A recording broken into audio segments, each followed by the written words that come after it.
Okay, everyone, we're going to get started. Thanks for coming. This is the Graduate Student Strategies for Finding International Internships. So we have 6 panelists today. They're going to talk a little bit about their experiences. We broke them into 2 different groups. The first group that's going to speak, it was more of a self-found internship. And then the second group went through a formal application process and went through more organized programs. So my name is Michelle Gonzalez. I'm a graduate student advisor with the International Center at the Education Abroad Office. I'll be the moderator for today. But our first panelist that's going to speak is Jimmy Schneider, who is a dual degree with the Ross School of Business and the Ford School of Public Policy. He's going to talk a little bit about his internships in Liberia and Angola. Should I be using this technology?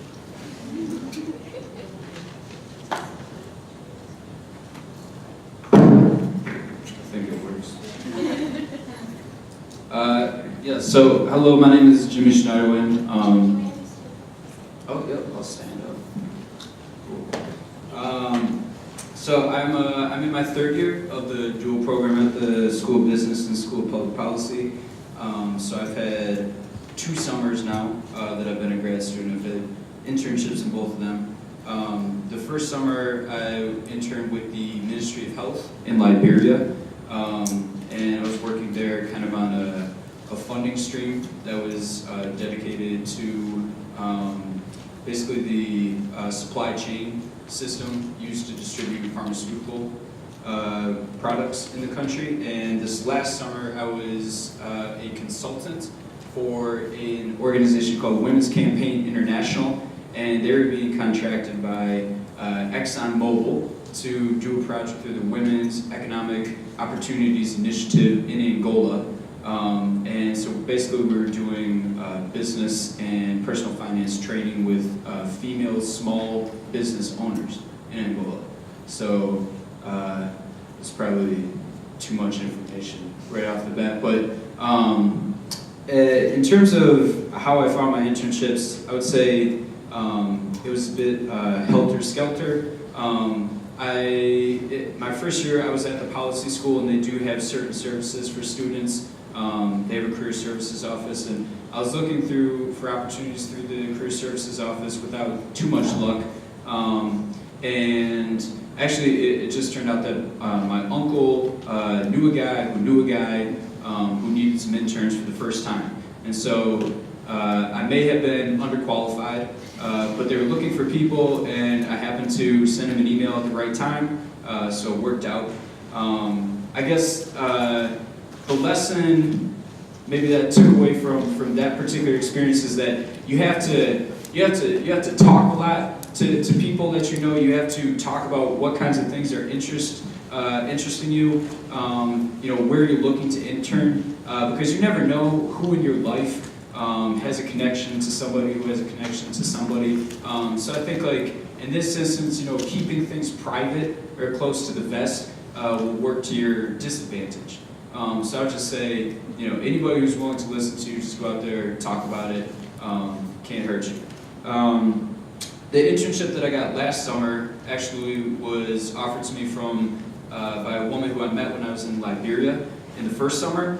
And again, I would say that the groundwork for that I kind of laid by basically just, we hung out several times in social situations, but it always worked into the conversation what I was interested in doing, and she knew that I was pursuing an MBA.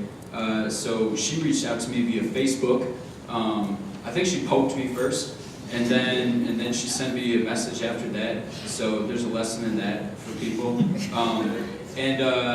So again, I mean, as Michelle said, it wasn't through, I suppose, a formal process. I mean, I did fill out an application. I was competing against other individuals, but I didn't find out about the opportunity through, a public posting. It was just somebody that reached out to me. So let's see. I told you about my internships. I gave you some tips, and I would say, I mean, as a grad student, I think one thing that differentiates or should differentiate your internship search from maybe internship searches that you conducted as an undergrad is that as an undergrad, it may have been good enough to just have an experience abroad. As an undergrad, that might have distinguished you in some ways. I think as a grad student, as a master's student, people are going to be looking to see if you were actually able to accomplish things during your internship abroad. So both of the internships that I took, and I didn't, I'm going to keep it real, I didn't have a ton of options, but the options that I did have, one of the big factors that I was looking at was, am I going to have an opportunity to do things in this internship and actually put something on my resume that says, I was administering something, or I was conducting something, all those great resume words. Those were important considerations for me. And let's see, I think that's fairly comprehensive. And I look forward to your questions. Thank you. Does anyone have any questions for Jimmy? Can you talk about how you funded both Okay, Sorry, funding? Yeah. No, I can repeat it. Yeah, I'm just going to repeat it. So the question was about how Jimmy funded his summer internships.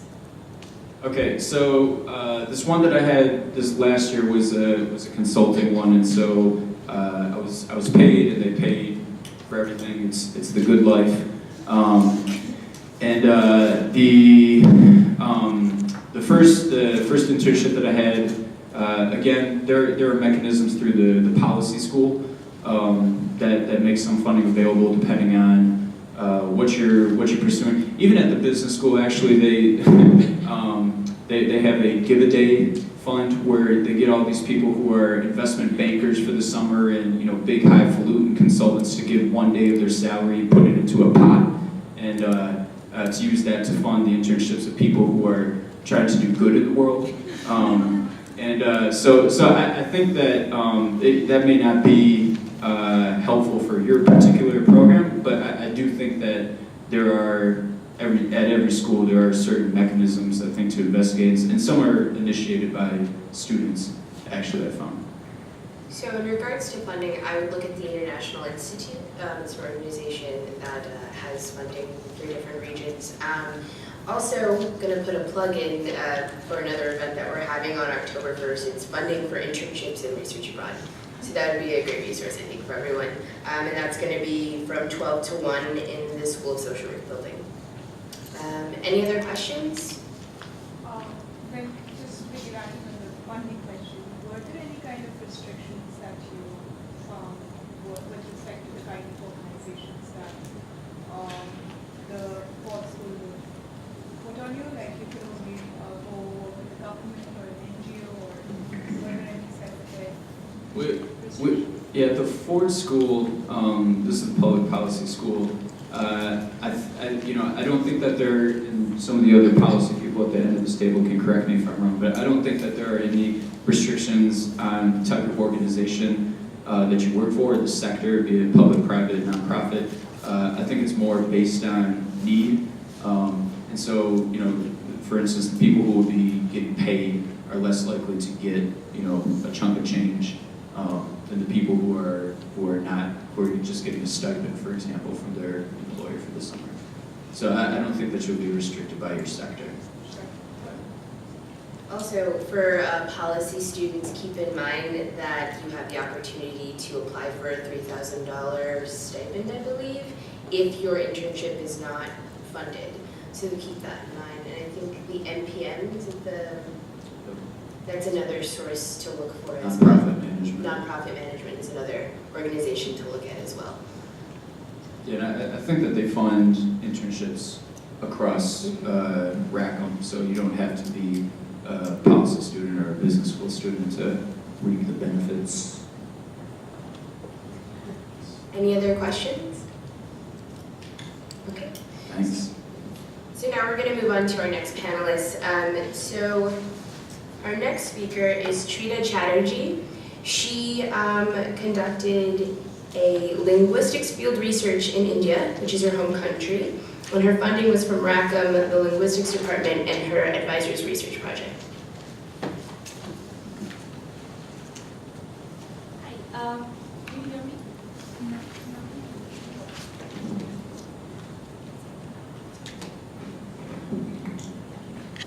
Hi, So my name is Srida Chatterjee, and I'm a sixth-year PhD student in the linguistics department. And I spent 2 summers in India doing fieldwork, sociolinguistic fieldwork. So I was interested in. So before I talk about why I chose to do fieldwork in India, I think it's pertinent to talk about a little bit about my interests in linguistics and how that kind of motivated me to do fieldwork in India. So I'm interested in sociolinguistics and bilingualism, which is how the languages in a community interact with each other in terms of social variables like class and gender and age and things like that. So to be able to get information, ethnographic information about how people speak, what their language choices are, what kind of linguistic styles they have, we need data from the field to be able to answer those questions. So, and also the other thing was, even though India is a very multilingual country, there's a lot of bilingualism and multilingualism in India. There's not much research going on in terms of those aspects. So that's one of the reasons why I decided to take up the issue of doing field work in India and getting more information and trying to answer some of these questions with the help of my research. So those are the things that kind of prompted me to get started there. And so before I went into the field, there were a lot of things that I had to prepare in terms of, first of all, I had to start pretty early because there were lots of funding opportunities that I wanted to tap into, and it takes time to prepare applications and have a clear idea of what exactly I wanted to achieve in the field.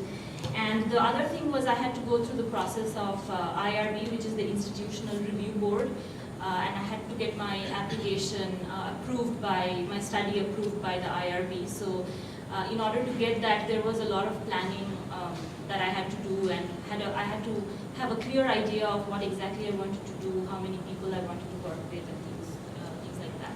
So, so yeah, I had to prepare my IRB application and as well as look into funding opportunities that would fund my fieldwork. So some of the opportunities that I considered were the Rackham graduate student research grant. So Rackham has two graduate student research grants, one for pre-candidates and the other for post-candidates.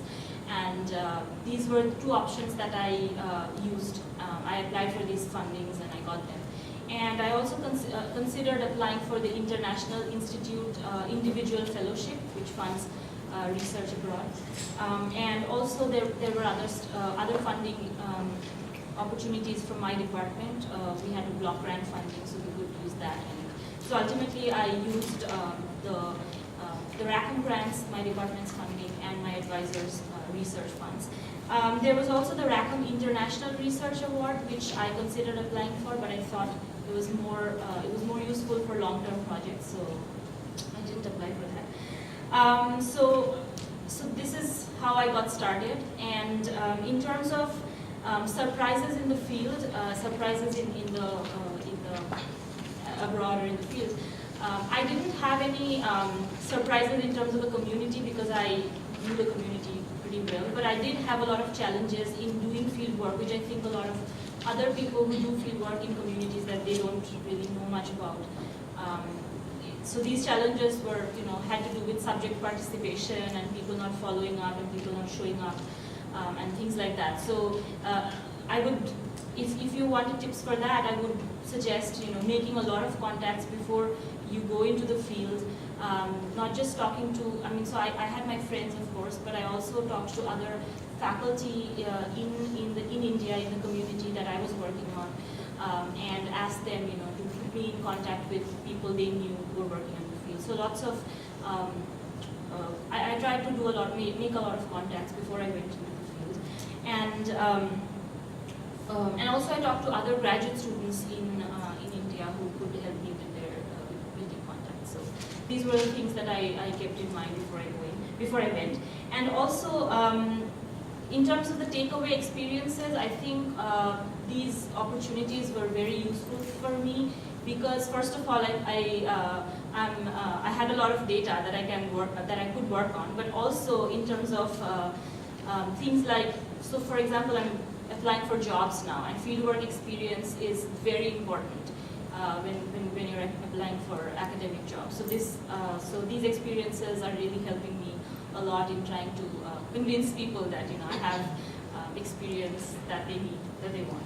And also there are lots of unanswered questions and lots of other research projects that I have in mind, which I can go ahead with now that I have initial information about the field and about the community and about the linguistic situation there. So these are ways in which my experiences are helping me now and will be helping me in the future. So does anyone have any questions? So I have a question. I'm also a PhD student, and one road bump that I'm kind of foreseeing is talking to my advisor to tell my advisor that this is something that would actually help me along the way. The problem is that I think your advisor also looks at you as if you're doing an international internship, you're not in the lab here. Is there any insight or that you can give me to try to show my advisors this might be useful for me as well as it is for my advisor? Yeah, that's a good question. Do you have other people in your department who have international experiences that you could cite, whose examples you could cite to your advisor? It's possible, but I don't know them. I'm in the College of Engineering. There's probably some people that have done international internships. Yeah, I think, my experiences are a little different in as opposed to what you're going through, because in our field work is encouraged and people do a lot of field work. But I think, it kind of gives you an edge in terms of the job market, in terms of just experiences and additional experience that you wouldn't be getting, in the lab. So you could, convince your advisor in those terms. Sorry, That's okay. So I heard you were at the School of Engineering, is that correct? Yeah. Okay, so just to let you know, on October 16th, there's going to be an event called International Internships for Engineers. Okay. So that would be a... Sounds applicable. Yeah, absolutely. Any other questions? Thank you so much. So our next speaker is going to be Samantha Kavala, who is at the School of Public Health. She had a self-found internship in El Salvador with a local NGO providing after-school activities for at-risk children, and her funding was covered by the School of Public Health. Hi, so again, I'm Sam Kavala, and I am a second-year master's student at the School of Public Health. I'm in the Human Nutrition and Dietetics program, and I did my experience in El Salvador in a rural community. I was doing nutrition education with children ages kindergarten to around 8th grade, and then the women of the community as well. In terms of how I found the internship, I pretty much built it from the ground up. I had been in the country for about 10 days the summer before, and really just through volunteering with the group I went down, interacted with a nonprofit called El Centro Arte para la Paz, which has really nothing to do with public health, nothing to do with nutrition. Basically, it's a program that provides after-school classes in dance, art, and music for kids after school to keep them off the streets. But I contacted the founder of the program and said, I'm fluent in Spanish, I am studying nutrition, I'm wondering, is there a community, I want to do something with in a rural community, is there somewhere that I can teach nutrition to kids and work with the women as well? And she was very open to what I had in mind. She had no nutrition background, so it wasn't something where I could just show up and expect her to hand me a manual of nutrition lessons. So in that respect, it was a lot more of me doing the work from March prior to leaving in May of actually creating lessons. So in that sense, it was a little bit more work, but that's how I came across it. I I started it really early just because having been down there the year before, I pretty much came back and knew I wanted to go back. So pretty much like second week of classes, I started knocking on advisors' doors and like internship offices, and they probably thought I was crazy because they were like, you can calm down, but I basically said like, this is what I want to do, like how plausible is this, because I'm not really going through anything related to public health, anything related to nutrition. So I guess in that sense, just if in terms of suggestions, really if you want to do something in your field and you want to do it in a particular place, I wouldn't necessarily keep yourself bound by what NGOs you can find, because in my case, the NGO, like I said, had nothing to do with what I actually wanted to do, but it's a nonprofit, so they're looking out for the best interest as you are as well, so they're probably more than willing to let you do what you want to do if you're willing to do the work. In terms of surprises, it went extremely fast. And it was really, I was surprised with how smoothly it ran.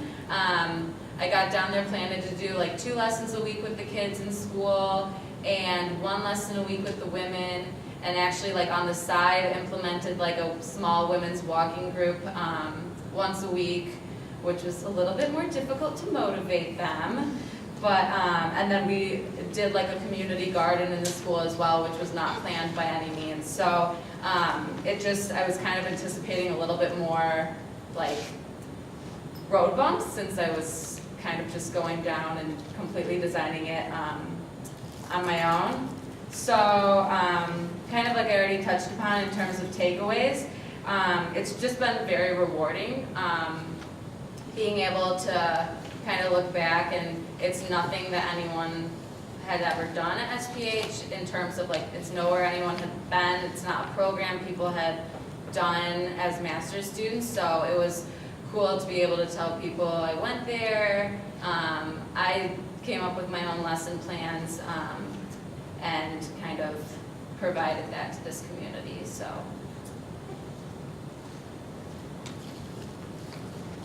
So does anyone have any questions for Sam? So you said that you got your funding from SPH. I'm also an HPG. Okay. So what kind of funding? Like, was it departmental or was it through the global? It was the Global Health Fund, and that I believe starts, I think you can get the application in like November, and so you kind of have like all of winter break to work on it. And that, especially if you're looking to do like self-found internships, my biggest like piece of advice is just, the hardest part there is, since you are kind of like self-finding it, it's a lot more like you have to legitimize it much more, because if they're going to give you the money to go do this, you need to prove to them it's worth their money and that you'll be safe. That was their biggest concern. Every time I was talking to them, they were like, well, because I didn't go down with anyone, so they were like, well, you're not going down with anyone, who's picking you up at the airport, like one thing to the next, like where are you getting your water, how do you plan on being transported? So it's just a lot of like reassuring them that you'll be safe, and so it's just a matter of thinking through those things throughout as you're like making your budget for the application. So one thing to think about, I know anyone that is a U of M student that plans to go abroad must register their travel through the travel registry. And Kim Coyne is the person that deals with international health and safety, I believe, and she could be a great resource, because people traveling to countries that have a travel warning of some kind must put together a safety plan. And she's the person that would help you kind of put that together, so that's something to think about. And the Global Health Fund now, is that only offered for public health students? It is. As far as I'm concerned, they made it, I think they kind of presented it as like the School of Public Health Global Health Fund, but I could be wrong. Okay. So. Does anyone have any other questions? Okay. Thank you so much. Oh, sorry, you had questions. Yeah, you said it was like a self-founding, you like initiated this program. I was just wondering if you thought before you went down about like how sustainable your project was going to be, and do you still keep in touch with the program that you were with and like keep it going, or? Yeah, that was actually one of my concerns, and I talked to my advisor about it, because sustainability isn't like a requirement of our internships, but obviously, like, kind of like Jimmy said, you wanna, at this level, you want, regardless of the requirements, you wanna do something for the benefit of the people you're serving. So I was concerned about that, and I'm in contact with the preceptor my preceptor who's kind of like the founder of the nonprofit down there, and so she's been kind of keeping me updated with that. The problem is it's such a rural community, very few people have phones, very few people have phones that can call the US, so it's really just a matter of casual emails with this woman at the nonprofit to keep me in the loop, but as far as I'm concerned, the last I heard, they were like thinking about building like a very formalized fence around the garden, which I was happy to hear, and thinking about planting like more vegetables and that kind of thing. In terms of like my school lessons, it's not like they have another teacher to be teaching them, but I would hope they were thinking about some of the things that I taught them and applying them to their eating habits, but I guess I don't know for sure. All right, so our next three panelists are going to talk a little bit about the programs that their respective programs that they participated in. So our first speaker is Nicole Lugo Santiago, and she is at the medical school, and she was an MHERT participant in Chile. So she's going to talk a little bit about that. Hi. So basically, I'm a second-year med student. At U of M specifically, med students, I feel, are very much pushed into doing research, some type of research during their only summer. The rest, like second, third, fourth year, are calendar years, so it's really just that one summer that hopefully you get something done kind of deal. I knew from the start that I wanted to be involved in some type of research, and I was also very clear of the type of research I wanted to be involved in, and of the type of research I didn't want to be involved in. My mic's not on. Sorry. Can you hear me now? Hello? Okay, yeah. Basically, can you hear me? Yeah, okay, thank you. I did a lot of bench research before. I knew that wasn't the path I was necessarily interested in. I ended up choosing more of social work and psychology type research.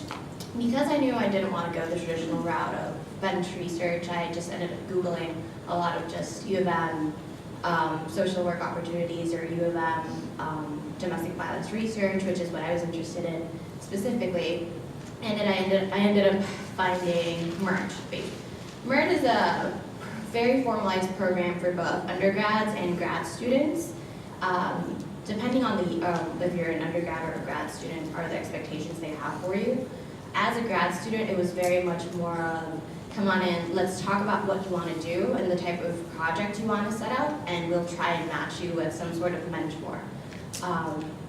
Because I am native in Spanish, it was very natural for my mentor, Dr. Lozoff, to want me to go to Chile, because it's basically a requirement in order for you to be able to pursue any type of research there. And after kind of that vetting process, that this is what I want to do, this is the type of project I want to do, this is all, again, before any type of formal application. It was more so, this all happened maybe in September, and the application starts, or like, applications are accepted until November 1st.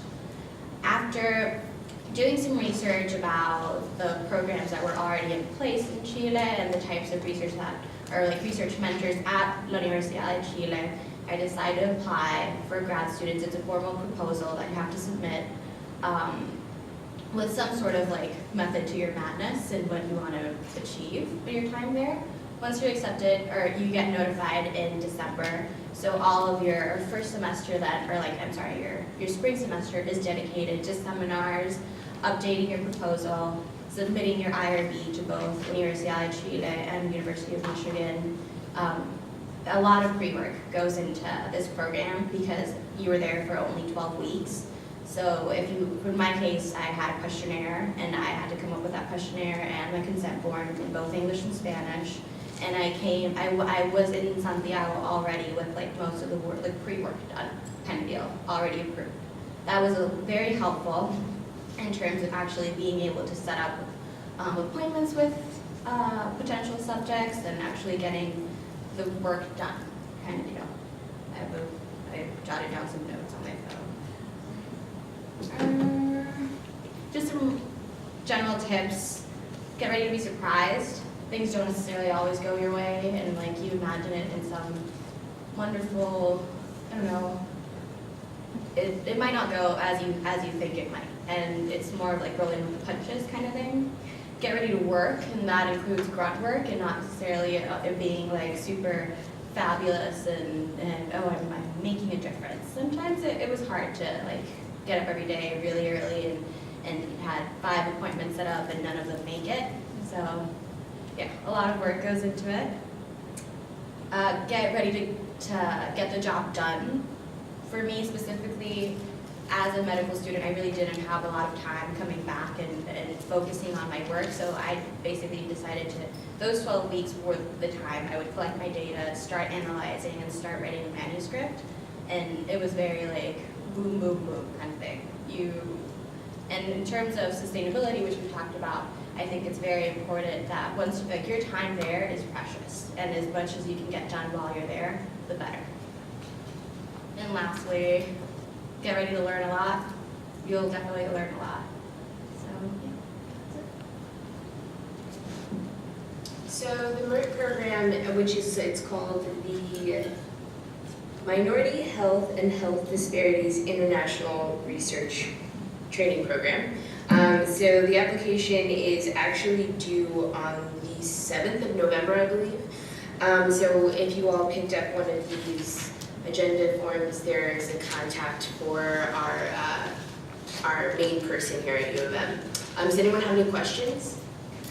Can you talk a little bit more about what you did, just like briefly? Yeah. So basically, the project I ended up coming up with was in Schneider, there's a formalized cohort that they've been analyzing for about 20 years. These kids are 22 right now.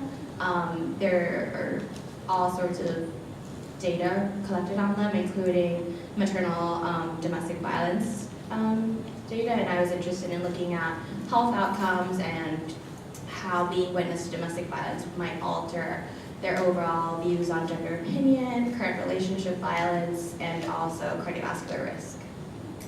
So a question back there as well. Yeah, I was just gonna ask about your findings. Yeah, I actually had to increase my N because I had a little more funding and more time. So I'm rerunning all of my stats right now. Cool. Any other questions? Thank you. All right, thanks. So our next speaker is Paula Osborne, who went abroad this summer and last summer. So she's a dual degree with the Ford School of Public Policy and the Weiser Center? No. Oh, that's what it says. No, the Center for Russian and East European and Eurasian Studies? Yes. Yeah, right. So her internship in 2013 was with the U.S. State Department, and she, this past summer, was with a nonprofit in Myanmar with funding from the Ford School. Hi, I'm Paula. I'm a third-year original master's student, like Michelle said. So I decided I wanted to work at the U.S. Embassy my first year because before graduate school, I was in Peace Corps, serving in Ukraine, and I thought I wanted to work for the federal government, so what better place to start than at an embassy. So they have info sessions here, which are really helpful. I went and talked to the diplomat in residence, who's a different diplomat in residence my first year than is now. He was really helpful at letting me know which embassies take how many interns and sort of how competitive they are and so on. And I decided which 2 embassies I wanted to apply to. I got an internship at the economics section of the U.S. Embassy in Ukraine, which was exactly what I wanted. I really loved that internship. I'll backtrack. So for funding, I missed the International Institute. So the International Institute, their deadline's a little earlier than other ones. They give $5,000, which is really nice.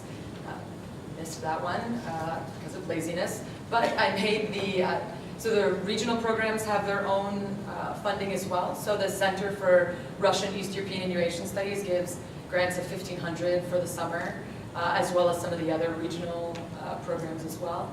So I got $1,500 from them, and I got $1,500 through the Ford School. as they'd already talked about. They do 3,000, but I only needed 1,500. I really liked that internship. They gave me a lot of responsibility. At embassies abroad during summer, a lot of times acting officers will leave for vacation. So I was the acting officer on environment, science, technology, and health portfolio. And I got to go on trips and had a lot of responsibilities, which I really liked. So then for this past summer, I was sort of deciding between policy and doing development work. And since I already worked at an embassy, I was like, maybe I'll move back to doing development work. And it wasn't really the time to be working in Ukraine. So I was like, okay, well, I'll expand my portfolio and go somewhere else that I've never been. And the Ford School has some partnerships with different organizations, and they happen to have a partnership with a NGO in Myanmar, an education NGO called No Education Highway, and I got it. It was working with youth, and I did youth development in Peace Corps. So I worked at a monastery, a Buddhist monastery in Myanmar. It was great. I lived there. It was like Peace Corps Part 2. It was a monastery that had 6,000 students going to school there. So I helped develop and assess the programs that this NGO did at the school. I really liked it. Very different than doing policy work. It was sort of things like other people are saying, you know, not quite as rigid. It's not really exactly what you expect, but there's a lot more movement to do sort of what you want to do. I taught and I developed curriculum, but then on the side I also taught sports, which was really fun, and got to do a bunch of stuff with kids, which I really liked. And yeah, like I said, that was fully funded by the Ford School, so I didn't have to search for any funding for that, which was really nice.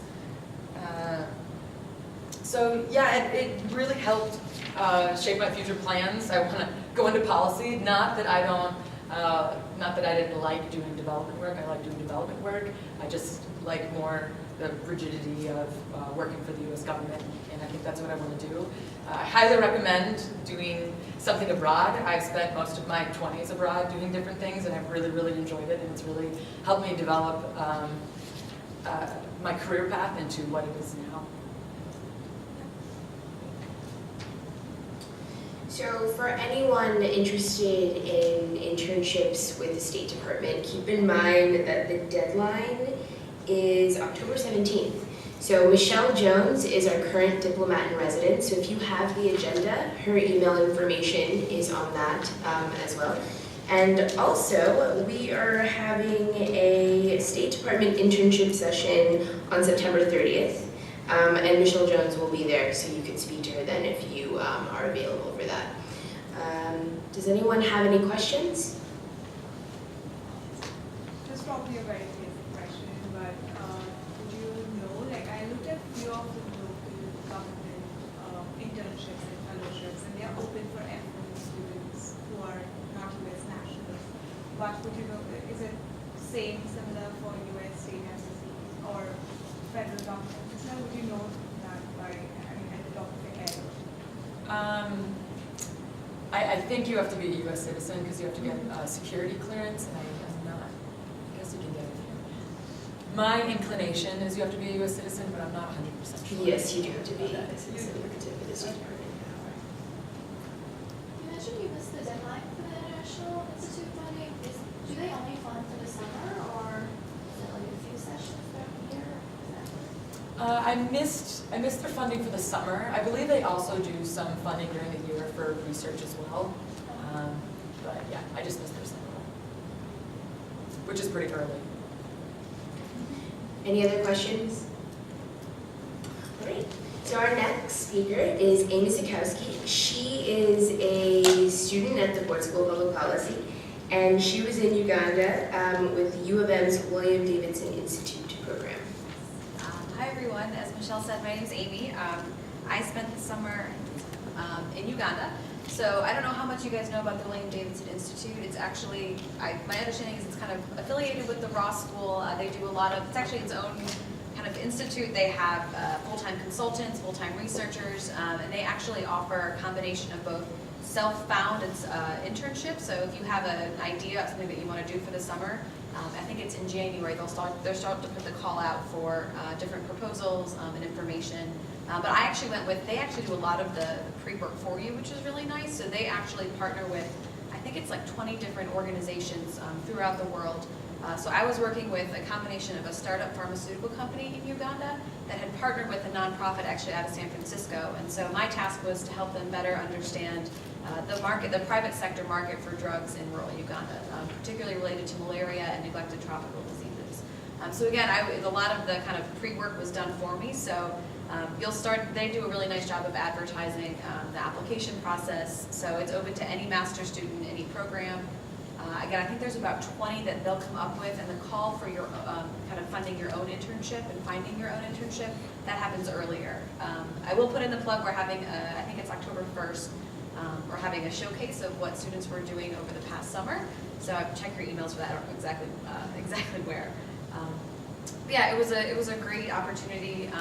I think in terms of tips or suggestions in the application process, I would definitely, leverage the fact that there are so many great courses offered here across so many schools. So I was able to take some courses that concentrated on international health or courses that are targeting kind of the emerging markets. So I would definitely enroll in these courses, and then really it gives you kind of a lot to talk about in the application process and in the interview process. I think kind of puts you ahead, definitely, than someone who maybe hasn't had any international coursework experience. Other things. Yeah, in terms of takeaway, I mean, just to kind of echo everyone's sentiment, I know a lot of folks here have done work in emerging markets, so they're kind of familiar with a lot of the day-to-day that goes with it.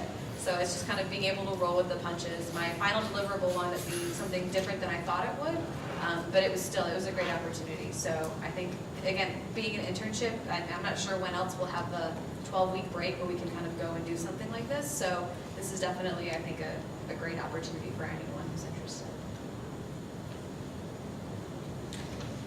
And Amy, is the William Davidson Institute, is that regardless of citizenship? You don't have to be an American citizen to apply, or? My understanding is yes. All you have to do is be a grad student here in Michigan. So we had students from Ross, from Ford, from SNRE, from SPH. So there's no limitation. I'm sure I think they've had engineering in the past, so there's definitely options. So, and the projects do change every year, so that's great. So if you didn't find anything last year, it may change this year. Does anyone have any questions for Amy?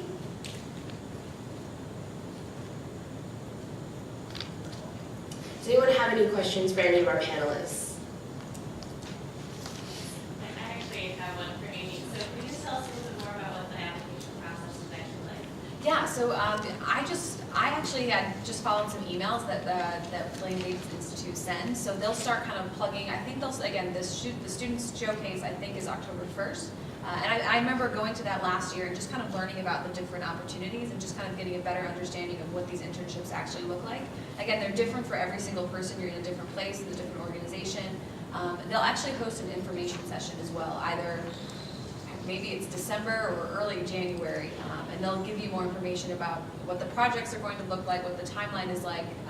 They're very good. The main contact there is, her name is Cinia Watmore. Normally they're at Ross. Right now they're in that modular structure next to Ross. But if you have any questions, I think they're email on here, but they make it very easy. I'm really impressed that people were able to go out and find their own internships because WDI does a lot and they communicate the deadlines for you. So it was really just kind of keeping on top of my email and marking my calendar and all those tedious things. But any other questions? I also have a question for Amy. I'm not sure if you mentioned this, but in terms of securing funding, do you go through the institute, or is it something you have to? So that's actually a really good point. With the William Davidson Institute internships, all of them come fully funded, and you receive a stipend of $10,000. And what's nice is you can apply that to your tuition, or you can receive it as a paycheck. And they'll also pay for your airfare up to, I think it's $1,500 as well. Any other questions? All right, well, thank you all for coming today. Keep in mind that though these are kind of personal experiences, I think that there's a lot of takeaway here that are very transferable when you guys are looking at your, beginning your search for your internships. Also, we have some events coming up. Just to let you all know, on the 30th, it's the Internships with the U.S. State Department event. which is going to be at the Ford School in Edinburgh Auditorium, October 1st. Funding for internships and research abroad, that's a really big one, and I encourage all of you to attend. We also have events for people interested in global health. If anyone hasn't gotten this flyer, I definitely encourage you to get one of these because there are a lot of great events that I think would be useful to you all. So thank you for coming.